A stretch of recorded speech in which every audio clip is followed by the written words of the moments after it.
Thomas the Tank Engine was grumbling to the other engines. "I spend my time pulling coaches about, ready for you to take out on journeys." The other engines laughed. "Why can't I pull passenger trains too?" "You're too impatient," they said.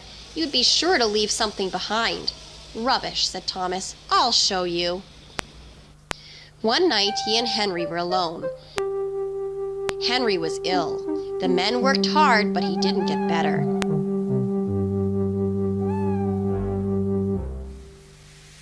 He felt just as bad next morning. Henry usually pulled the first train, and Thomas had to get his coaches ready. "If Henry is ill," he thought, "perhaps I shall pull his train." Thomas ran to find the coaches. Come along," he fussed. There's plenty of time, he grumbled. Thomas took them to the platform and wanted to run around in front at once, but his driver wouldn't let him. "Don't be impatient, Thomas." Thomas waited and waited. The people got in. The conductor and station master walked up and down. The porter banged the doors, and still Henry didn't come. Thomas got more and more excited. Sir Topham Hatt came to see what was the matter, and the conductor and the station master told him about Henry. "Find another engine," he ordered. "There's only Thomas," they said. "You'll have to do it then, Thomas. Be quick now." So Thomas ran round to the front and back down on the coaches, ready to start. "Let's not be impatient," said his driver. "We'll wait till everything is ready." But Thomas was too excited to listen. What happened then, no one knows.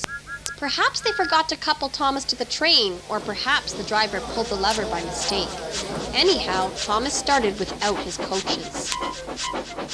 As he passed the first signal tower, men waved and shouted, but he didn't stop. "They're waving because I'm such a splendid engine," he thought importantly. "Henry says it's hard to pull trains, but I think it's easy." "Hurry, hurry, hurry," he puffed, pretending to be like Gordon. "People have never seen me pulling a train before. It's nice of them to wave." And he whistled, "Thank you." Then he came to a signal and danger. "Bother," he thought. "I must stop, and I was going so nicely too. What a nuisance signals are." He blew an angry on his whistle. The signal man ran up. "Hello, Thomas," he said. "What are you doing here?" "I'm pulling a train," said Thomas. "Can't you see?" "Where are your coaches then?" Thomas looked back. "Why, bless me," he said, "if we haven't left them behind." "Yes," said the signalman. "You'd better go back quickly and fetch them."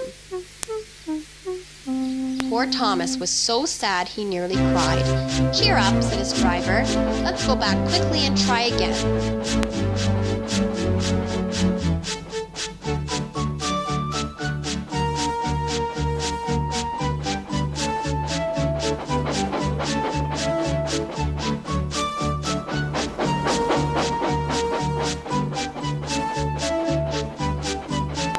Station, all the passengers were talking at once.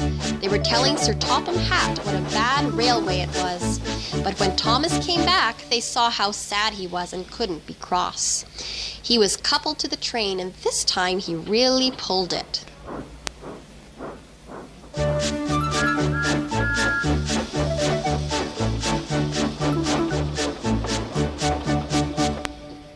Afterwards, the other engines laughed at Thomas and said, "Look, there's Thomas who wanted to pull a train but forgot about the coaches." But Thomas had already learned not to make the same mistake again. The end. It's really a small engine.